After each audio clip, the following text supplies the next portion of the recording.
Hello दोस्तों, स्वागत है आपका मेरे यूट्यूब चैनल परीक्षा प्लान में। तो कैसे हैं आप लोग? आई होप अच्छे होंगे। तो जैसा कि आप लोगों को पता है कि एनसीईआरटी की क्लास 6 की सोशल साइंस की बुक में पढ़ा रही हूँ।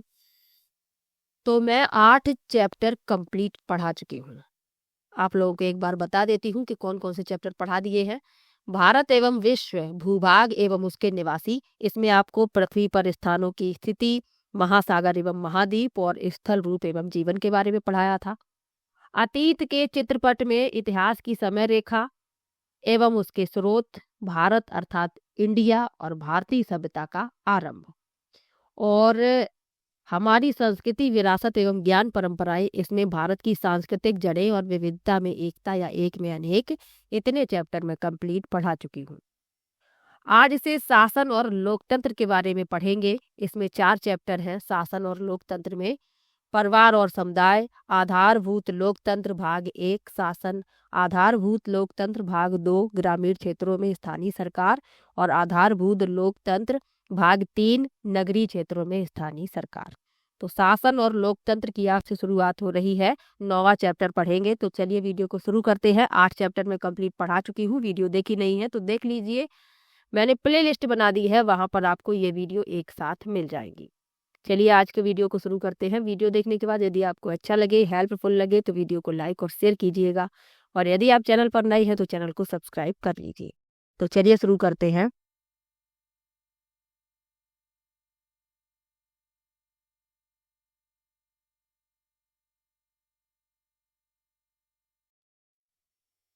अध्याय 9 है परिवार और समुदाय।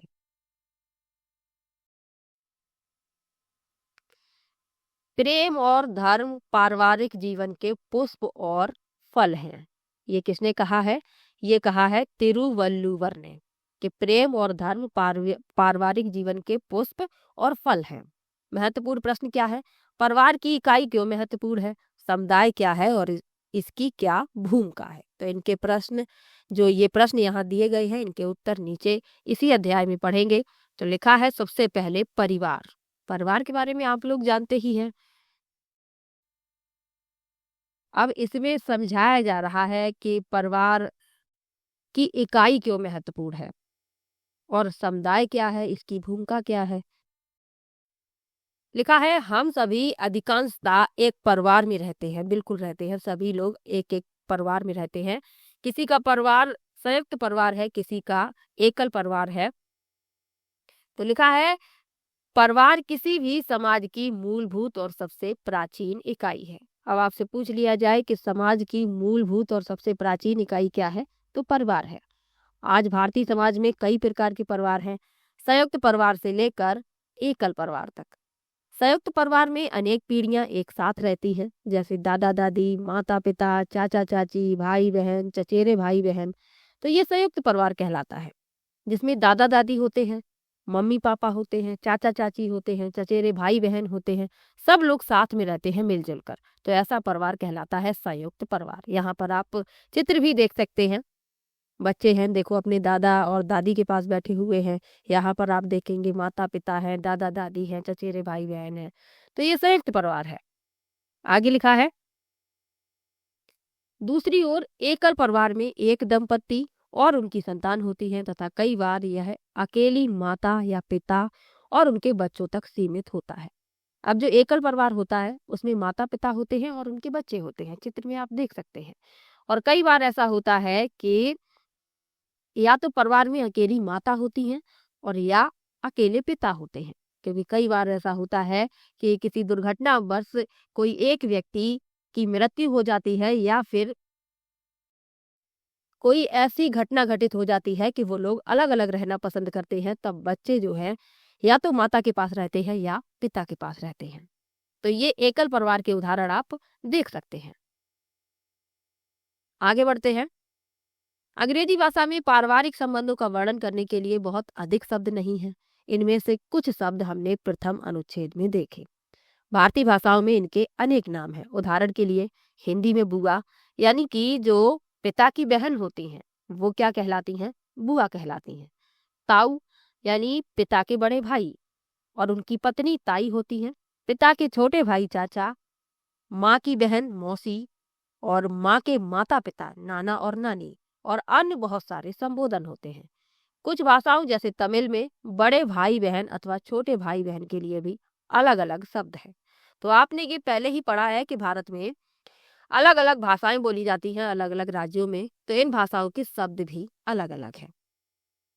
आगे लिखा है, क्या आप बता सकते हैं कि भारतीय भाषा में कजिन के लिए कौन सा शब्द है? तो कजिन के लिए जो चचेरे भाई बहन होते हैं उन्हें कजिन कहा जाता है। आगे लिखा है, अधिकांश भारतीय भाषाओं में आपको ऐसा कोई एक शब्द नहीं मिलेगा। ऐसा इसलिए क्योंकि कजिन का अर्थ केवल भाई और बहन होता है। इसमें परिवार में सभी बच्चों के बीच गहरे संबंध का पता चलता है। यानी जो कजन है ये और भी कई जगह प्रयोग होता है। जैसे आपकी मामा के बच्चे हैं तो वो भी आपके कजन ही कहलाएंगे, और यदि आपके चाचा के बच्चे हैं तो वो भी आपके कजिन ही कहलाएंगे। तो इसीलिए एक कॉमन शब्द का प्रयोग किया जाता है। आगे बढ़ते हैं, भूमिकाएं एवं दायित्व। परिवार के सदस्यों के बीच संबंध आपसी प्रेम, देखभाल, सहयोग और अंत निर्भरता पर आधारित होते हैं। यानी परिवार के जो सभी लोग होते हैं उनके बीच आपसी प्रेम होता है। वे एक दूसरे की देखभाल करते हैं, सहयोग करते हैं, मदद करते हैं।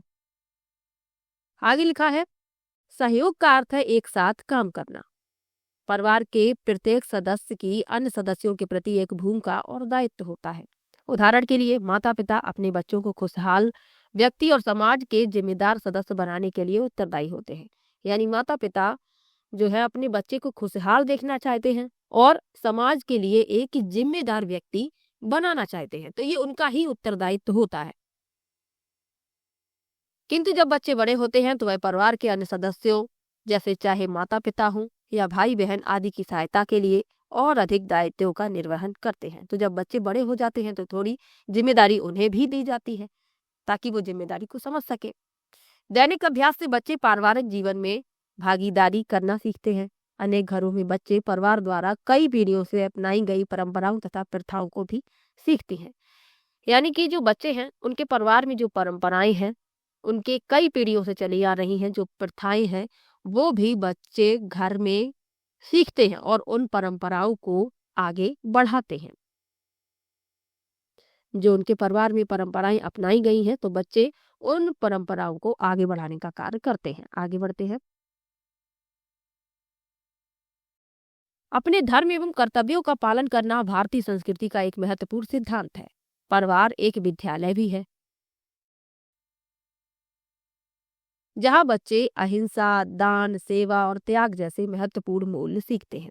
अब बच्चे परिवार से भी सीखते हैं, लेकिन जो विद्यालय है वो भी उनका परिवार ही है, जहाँ वे अहिंसा, दान, सेवा, त्याग जैसे जो महत्वपूर्ण मूल्य हैं जीवन के लिए, वो उन्हें विद्यालय में ही सिखाए जाते हैं। परिवार की आवश्यकताओं को पूरा करने के लिए इसके सदस्य प्रायः अपनी जरूरतों को त्याग देते हैं। अब जो घर का मुखिया होता है वो क्या करता है कि जो परिवार की आवश्यकताएं हैं उन्हें पहले देखता है, और जो उसकी खुद की आवश्यकताएं होती हैं उन्हें वो त्याग देता है परिवार की आवश्यकताओं को पूरा करने के लिए। आपने देखा होगा आपके घर में जो आपके मुखिया है, हो सकता है आपको किसी चीज की जरूरत जब होती है तो वो शायद अपने लिए जो आवश्यकता है, उनकी जो आवश्यकता है उसे ध्यान नहीं देते हैं, पहले वो आपका ध्यान रखते हैं।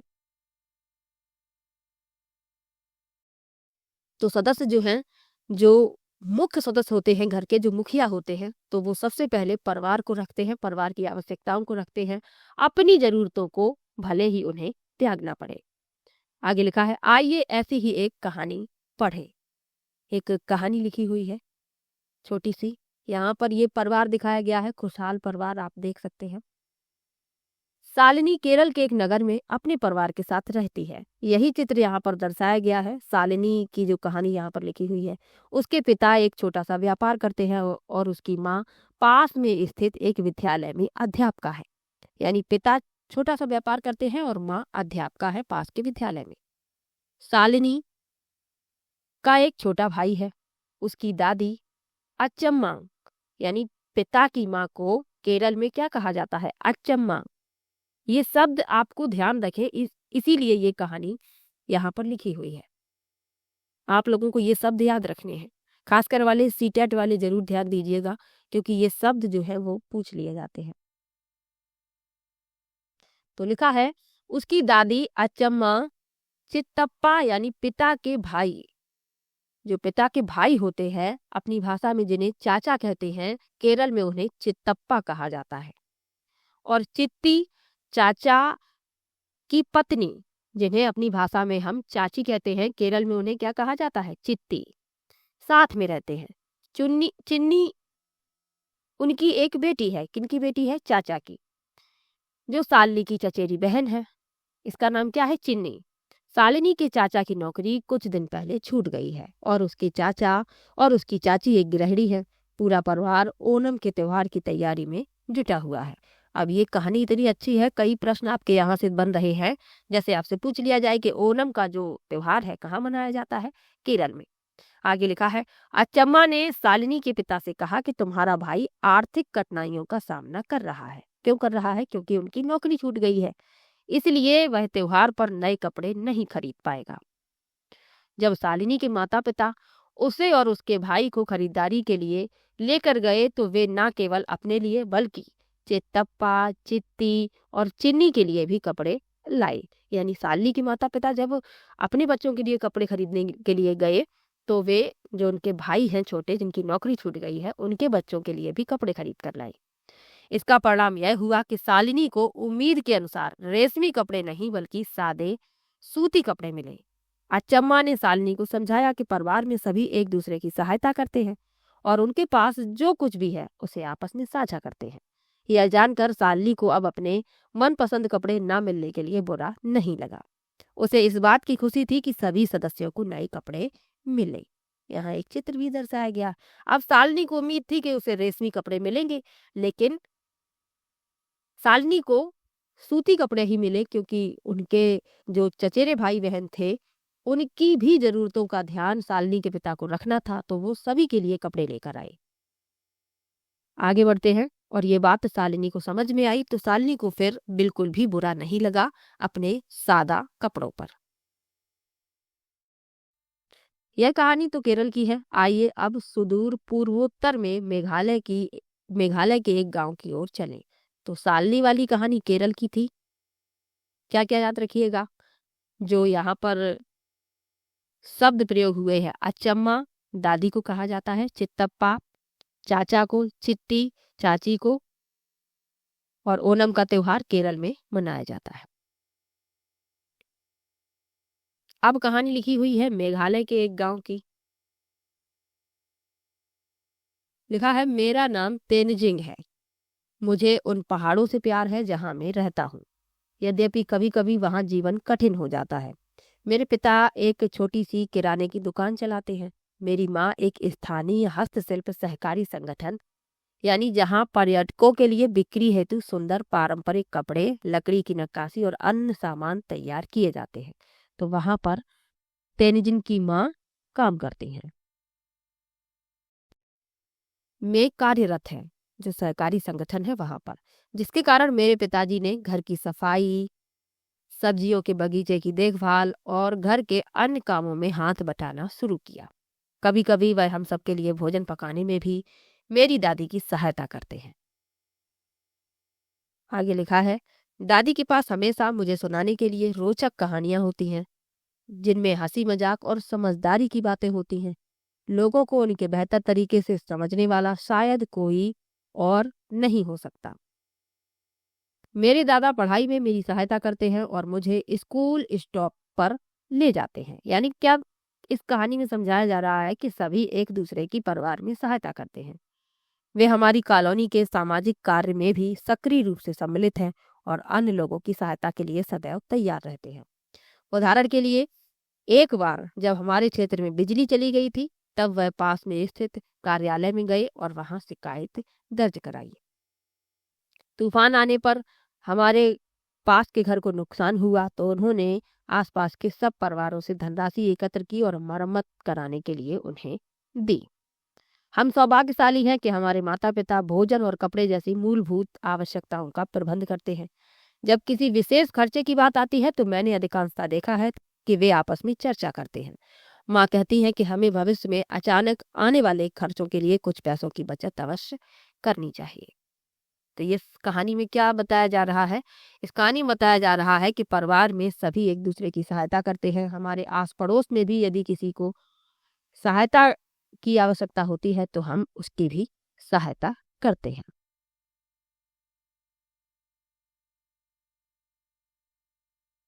अब लिखा है समुदाय।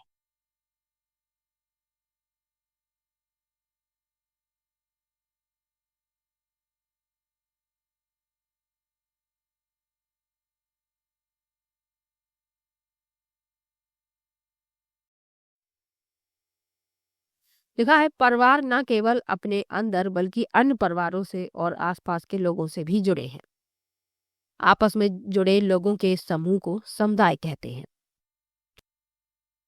समुदाय के विभिन्न समुदाय के सदस्य विभिन्न कारणों से एक साथ आते हैं, जैसे कि त्योहार मनाने और मेले, विवाह तथा अन्य अवसरों के आयोजन पर। अब यहाँ क्या लिखा हुआ है? विभिन्न संदर्भों में समुदाय के अन्य अर्थ भी हो सकते हैं, ये यहाँ पर लिखा हुआ है। अब समुदाय के जो सदस्य हैं, ये विभिन्न कारणों से एक साथ आते हैं, जैसे जब कोई त्योहार होता है, जब कोई मेला लगता है, किसी का विवाह होता है या कोई अन्य अवसर होता है, तो सब लोग एक साथ आते हैं। कुछ गांव में लोग फसल कटाई और बुआई के लिए भूमि तैयार करने जैसे कृषि कार्यों में एक दूसरे को सहायता देने के लिए भी एक साथ आते हैं। यानी किसी एक व्यक्ति में यदि फसल की कटाई हो रही है तो गांव के सभी लोग मिलकर उसकी सहायता करते हैं। इसी तरीके से जब दूसरे व्यक्ति की फसल की कटाई होती है तो सभी लोग उसकी सहायता करते हैं। तो इस तरीके से समुदाय में सभी लोग एक दूसरे की सहायता करते हैं। समय बीतने के साथ समुदाय प्राकृतिक संपदा और पानी, चारागाहों, वन उत्पाद जैसे संसाधनों के साझा उपयोग पर सहमत हुए। यह एक जनजातीय समुदायों तथा कुछ समुदायों में देखा गया। आज के ग्रामीण भारत के ग्राम समुदायों में भी कुछ सीमा तक इसे देखा जा सकता है। इस तरह के अभ्यास, जिन्हें अलिखित नियम कह सकते हैं, से समुदायों को संसाधन तक सुरक्षित पहुंच प्रदान होती है। परंतु इसका अर्थ यह भी है कि समुदाय के अंदर सभी परिवारों तथा व्यक्तियों के विशिष्ट कर्तव्य हैं।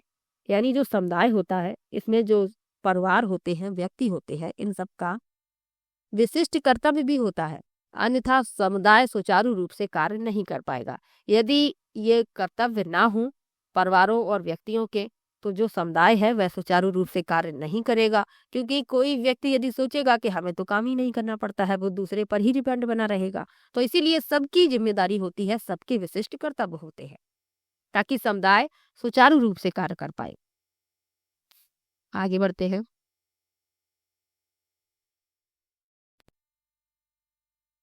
अब यहाँ पर एक छोटी सी कहानी लिखी हुई है ध्यान रखने के लिए। लिखा है, विगत वर्षों के दौरान मध्य प्रदेश के झाबुआ कस्बे के आसपास के क्षेत्र विकट जल संकट का सामना कर रहे हैं। संकट के समय किसी व्यक्ति या परिवार को समर्थन देने के लिए साथ मिलकर काम करने की प्रथा हलमा का पालन करते हुए भील समुदाय ने सैकड़ों गांवों में हजारों पेड़ लगाने का निर्णय लिया। अब इस प्रथा का नाम आपको याद रखना है, हलमा। भीलों ने बारिश के पानी को संरक्षित करने के लिए अनेक तालाब भी खोदे। भील जो है जनजाति है, सबसे बड़ी जनजाति है, तो याद रखिएगा। तो भीलों ने बारिश के पानी को संरक्षित करने के लिए अनेक तालाब भी खोदे और वर्षा जल संचय की अनेक संरचनाएं बनाई। उन्हें इस काम के लिए कोई पारिश्रमिक नहीं मिला, बल्कि समुदाय और पर्यावरण के प्रति अपने कर्तव्य के रूप में उन्होंने यह कार्य किया। इस हालमा परंपरा का उद्देश्य धरती माँ की सेवा करना है। 2019 में शिव गंगा आंदोलन के महेश शर्मा को भील समुदाय के लिए किए गए परिवर्तनकारी कार्यों हेतु पद्म श्री से सम्मानित किया गया। अब ये नाम आपको याद रखना है, 2009 में शिव गंगा आंदोलन के लिए महेश शर्मा को भील समुदाय के लिए किए गए परिवर्तनकारी कार्यों के लिए पद्म श्री से सम्मानित किया गया। आगे लिखा है, चेन्नई में 2015 के दौरान आई बाढ़ के समय सड़कें मानो नदियां बन गईं और लोग आने जाने में असमर्थ हो गए।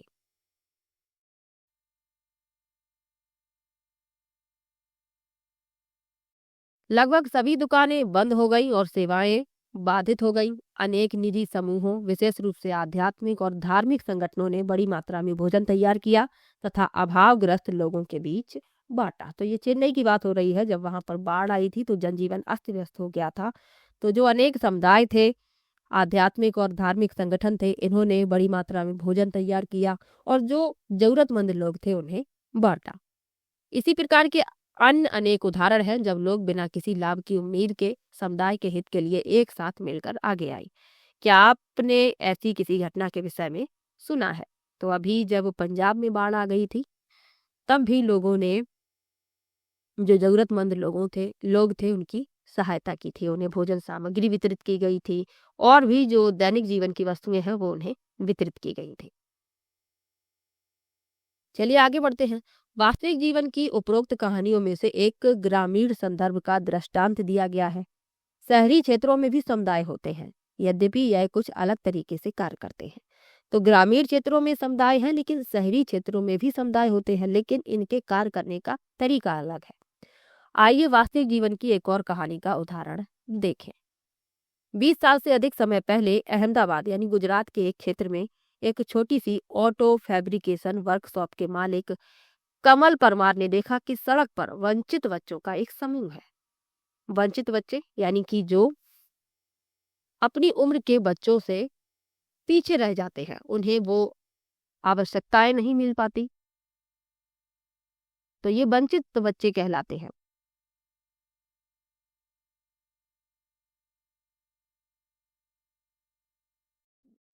और ये सामाजिक, आर्थिक और शैक्षणिक कारणों से, अवसरों और संसाधनों से वंचित हो जाते हैं, तो ये वंचित वंचित बच्चे कहलाते हैं। तो यही लिखा हुआ है कि सड़क पर उन्होंने वंचित बच्चों का एक समूह देखा। इनमें से कुछ बच्चों ने पढ़ाई छोड़ दी थी, जबकि अन्य तो कभी विद्यालय गए ही नहीं थे। कमल ने अपने नियमित काम के बाद उन्हें हर दिन शाम 5:30 बजे से रात 9:30 बजे तक पढ़ाना शुरू किया। उन्होंने बच्चों को रात में मुफ्त भोजन भी करवाया। जल्दी ही उनकी कक्षा में 150 बच्चे नियमित रूप से आने लगे और पढ़ाई में उनकी बहुत अधिक रुचि भी थी। यानी बच्चे पढ़ाई में तो रुचि रखते थे, लेकिन उन्हें आवश्यकताएं जो उनकी थी वो उनकी पूरी नहीं हो पा रही थी। तो कुछ बच्चों ने इसीलिए पढ़ाई छोड़ दी थी और कुछ ने तो विद्यालय देखा ही नहीं था।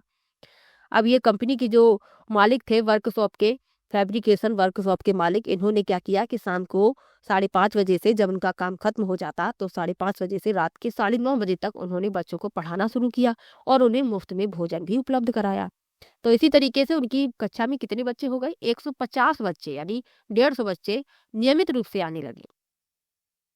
एक स्थानीय विद्यालय के कुछ अध्यापकों ने इन कक्षाओं के बारे में सुना और उन्होंने भी वहां पढ़ाना शुरू किया। उनमें से एक ने बताया कि इन बच्चों के पास बैठने के लिए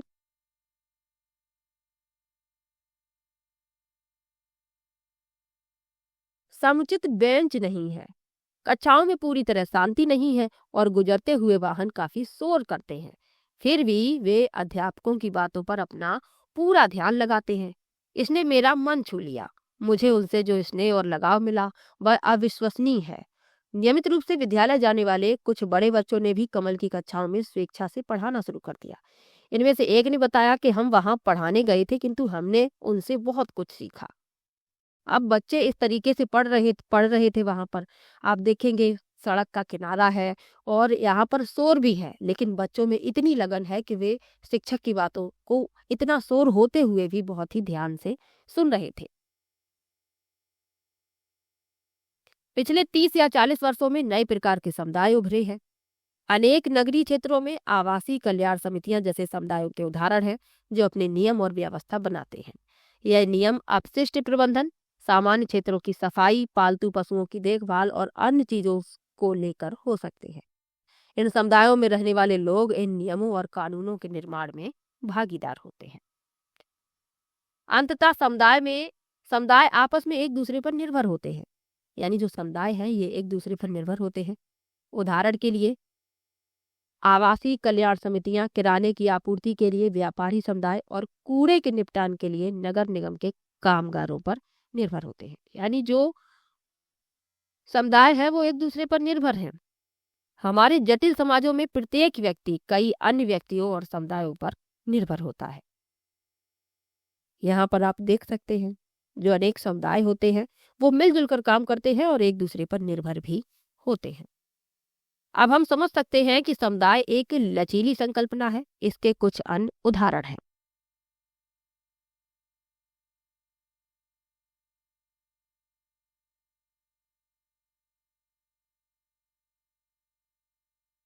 लिखा है एक जाति या इसके उप विभाजन को भी बहुधा एक समुदाय कहा जाता है।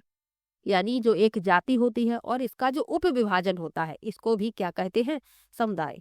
एक विशेष धर्म, क्षेत्र, सामान्य कार्य या रुचि के लोगों का समूह, विशेष रूप से एक छोटा समूह भी समुदाय कहलाता है। उदाहरण के लिए मुंबई का पारसी समुदाय, चेन्नई का सिख समुदाय, अमेरिका का भारतीय समुदाय, केरल का वैज्ञानिक समुदाय, गांव का किसान समुदाय इत्यादि। यह सूची अंतहीन है। अपने विद्यालय में आप विभिन्न समुदायों का हिस्सा हो सकते हैं। निसंदेह आप कक्षा के साथ साथ खेल समुदाय, राष्ट्रीय सेवा योजना, राष्ट्रीय कैडेट कोर, विज्ञान या नाट्य समूह आदि का हिस्सा भी हो सकते हैं। तो ये समुदाय के भी उदाहरण है, क्योंकि समुदाय क्या है? जब कई लोग मिलकर किसी कार्य को करते हैं और समुदाय जो है एक दूसरे पर निर्भर होते हैं। तो इसी तरीके से समझाया जा रहा है कि आप एक से अधिक समुदाय का भी हिस्सा हो सकते हैं।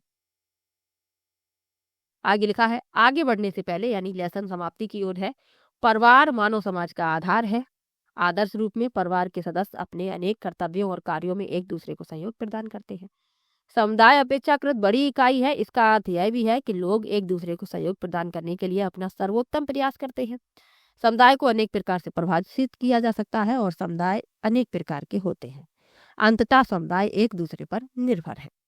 लेसन आपका यहीं पर समाप्त होता है। एक चित्र में आप लोगों को दिखाना चाहूंगी जो बीच में छूट गया था। हलमा के बारे में आपको बताया था। ये आप देख सकते हैं, जो भील जनजाति है, जो हलमा प्रथा है, उसमें मिलकर इस तरीके से कार्य करते हैं। आप देख सकते हैं जो उन्होंने पेड़ लगाए थे बारिश के पानी को संचित करके, तो उसी के कुछ चित्र यहाँ पर दिखाई गई हैं। आप देख सकते हैं मध्य प्रदेश के जो भील जनजाति है। तो ये चित्र आपको दिखाना था, ये छूट गया था। लेसन आपका यहीं पर समाप्त होता है। आप लोग साथ में अभी वीडियो देखते चलिए। आप लोगों का रीट मेंस का जो एग्जाम है वो अब धीरे धीरे उसमें दिन आपके कम ही हो रहे हैं। तो साथ में पढ़ते चलिए, आप लोगों को इससे लाभ ही मिलेगा। आपका पढ़ा हुआ कभी भी बेकार नहीं जाता है। ध्यान रखिएगा इस बात को। चलिए मिलते हैं नेक्स्ट वीडियो में। तब तक के लिए बाय बाय।